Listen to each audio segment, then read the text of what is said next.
Hey, what's up, everybody? It's Bran here again. Today we have a New World developer update. We are looking at PvP War and Territories, so let's jump right into it. It says, hello, adventurers and conquerors. Today I wanted to provide an update on the health, status, and vision of PvP War and the Territory Control metagame. Before we dive in, I want to apologize for all the issues we've seen in War so far, and thank you for your patience as we work to resolve them. I know there have been some serious lag issues in War and a number of exploits, including the invulnerability exploits, that have marred your experience. We've made an initial set of changes to address some of the issues and are working on some higher impact changes that need more testing. It is a top priority for the team to get War to a stable, performant state where the skill and coordination of the best team determines the outcome. Let's start by reiterating our high-level vision. We want to create a game where PvE and PvP not only coexist, but support each other. We also want wars, not ganks, meaning we want to support meaningful PvP in war and the open world conflict between the three factions. Okay, that's all fine and dandy. A lot of what we want to do and not really how we're going to do it or when it will be implemented so far. Let's keep reading on. Open world PvP. We feel open world PvP is in an okay position but has room to improve. The rewards for flagging while leveling up are good, the 10% XP bonus makes a difference, and the rewards for PvP kills are meaningful. At endgame, however, the rewards for flagging are not good. I agree with this. There are two changes coming in the short term that should help. The first is that we are going to increase the luck of players when flagged. Wow. Wow, that's pretty insane, actually. Especially when you're running the routes around Shattered Mountain or farming chests in general, elite zones. There might be some massive PvP fights now in the elite zones because of this. Those massive Zergs that run around farming those elites together are now going to want to be flagged up for PvP if they want maximum luck. Hopefully it's a decent amount of luck though, right? Like if it's like not even a full percentage, it might not incentivize it enough, right? This should be an important and lasting benefit to flagging. Second, we are going to reduce the durability damage to gear when flagged. This will reduce the risk of flagging a bit, especially in endgame gear repair costs. Okay. In the medium term, we will also adjust the rewards for PvP kills at 60 so they can enhance players' high watermark. More, check out our post on the high watermark system to learn more. Wow, that's really interesting. Okay. So you could actually just run around looking for PvP fights as a way to farm Watermark now with this change. That's actually extremely exciting. In my opinion, that's a bigger change than the luck, right? Because you could easily just say, I already have 40% luck. What's another 0.5%? I don't need to be flagged. It's just going to end up costing me more time because I'm going to die, right?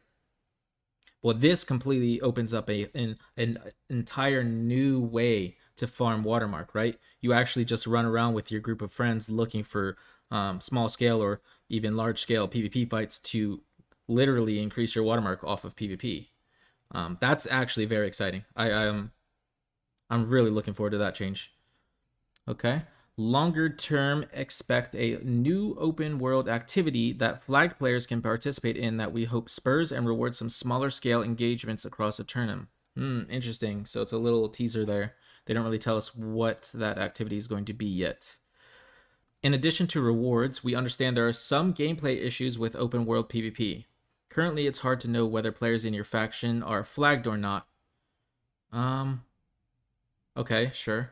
This can make it difficult to know whether or not you have backup and assess whether you should engage or not. Yes, I agree with this. We are aware of this issue and working on fix.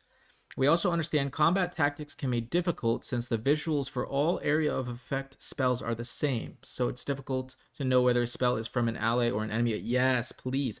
There was a similar issue in Overwatch for a while when I played Overwatch, and you couldn't tell if an enemy's ult was your allies, right? So what they ended up doing is all enemy ults, they just made a static red color. So if so in this game, they could have, like, let's say the enemy ice storms on the ground could be red while your allies are always the natural default color of the ability itself. And then if you see a red ability, you know, oh, that's enemy ability. Simple enough. I hope that that's what they're talking about here. Unfortunately, This is not a trivial fix. It will require a significant code update and numerous asset changes. While we agree this is an issue, this will take substantial work and investigation and will not be resolved soon. Okay, so that is not even worth discussing. It's not even in the works yet, it sounds like. So let's just move on. War. As stated above, the lag and exploits in war have hurt the experience. Yes, extremely affected it. I hardly sign up for wars to this day. I only really sign up for the wars in the territory that my company currently owns. It's just not really fun to lag around the field and just run around shooting at where your target used to be 10 seconds prior, right? Don't really enjoy doing that. I'd rather be out in the open world, smaller scale PvP at this point, or in Outpost Rush once that is fixed itself. With the patch coming out this week, most of the major issues should be resolved. There have been some complaints about war happening too often. There is a 24-hour cooldown between wars, and with the war windows, that means war happens at most every 2 days per territory. Players can also delay that through the influence race, which is now much more viable since we fixed the escalating influence issue. Overall, we think a war every 2 days is a good cadence, but please continue to let us know what you think. We are seeing war fatigue from factions which funnel a group of players into every war. While we love this cooperation, having one company, or one company's worth of players, own multiple territories should be very hard and is not what we are balancing war cooldowns towards. Yeah, I definitely feel this. It seems like I had Everfall wars like several days in a row. It felt like I would log back on the game. It's like, oh, did you sign up for the war in Everfall? I'm like, didn't we just defend Everfall like when I went to sleep last night, right before when I went to sleep last night? It's like kind of crazy. Interesting though. Interesting that they're looking into that, okay? We're also continuing to review balance within war. Defenders are winning more often than attackers, which is what we want. Currently, defenders win around 80% of wars. Okay, and do they talk about why that is? We want to reward defending companies that build up their ranks and upgrade their forts, but we will keep an eye on balance as we resolve the major exploits and make sure that both sides have a fighting chance. We know that communication and coordination in war is not optimal at the moment. It's hard to know what roles participants in war have chosen, so it makes coordination difficult. We will begin investigating ways of addressing these issues, but don't have anything planned in the near term. Wow. So they're not even looking at balancing defender side, huh? That's crazy to me. That's crazy to me because there's a very glaring issue with the defender side in war, and that is the fact that you can respawn on the points. That is a major factor in why defenders have such a significant advantage in war currently. Just think of it like this. You have best case scenario, there's no more lag, nothing. Okay, you have a 40 versus 40, or let's say 50 versus 50 clash at the point. And both teams go even. The defenders lose 25 players and the attackers lose 25 players. 30 seconds later, those excuse me, those 25 players for the attackers team are respawning at the back of the map, the start, and the 25 players from the defenders side are respawning on top of the point where the fight is still happening, and now it is instantly a 50v25. I'm sure you guys can understand why that is a problem, and that is, in my opinion, one of the major reasons why defenders have such an advantage currently. They don't touch on that at all, unfortunately, so it doesn't look like they're going to be making any sort of a change towards that in the near future, which is pretty disappointing for me to see, if I'm being completely honest. The second I started reading defenders are winning more often, I was hoping in the following sentences they would touch on some of these issues that I was just talking about. Unfortunate. All right, we're moving on to territory control. Overall, we are seeing territories change hands with decent regularity. As stated above, we want to favor the defender and seeing a good spread between factions on most servers. We do have two systems in place to help with faction balance. We allow players to switch factions, but don't allow them to switch into the dominant faction. We also increase the influence underdog factions earn for PvP faction missions to give them a better chance at earning the right to declare war. But we may need to do more. We are watching faction balance on all the servers, and if it becomes a general problem, we have a few ideas to help resolve it in interesting ways. We are also aware that I just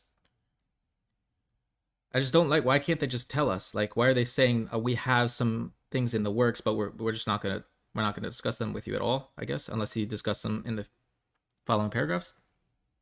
We also are aware that some territories, I'm looking at you, Everfall, produce a ton of tax income, while other towns can be much harder to support and upgrade. Yes, my company owns Eben Scale, and we are not generating nearly any income from this territory, and we bought it on the first day of launch, which is sad. I try to think about this myself, how they could improve the outer territories, because generally it's Everfall and Windsward that generate the most income and value, and the rest of them are kind of hard to find a way to generate income with. But let's see what they got in mind.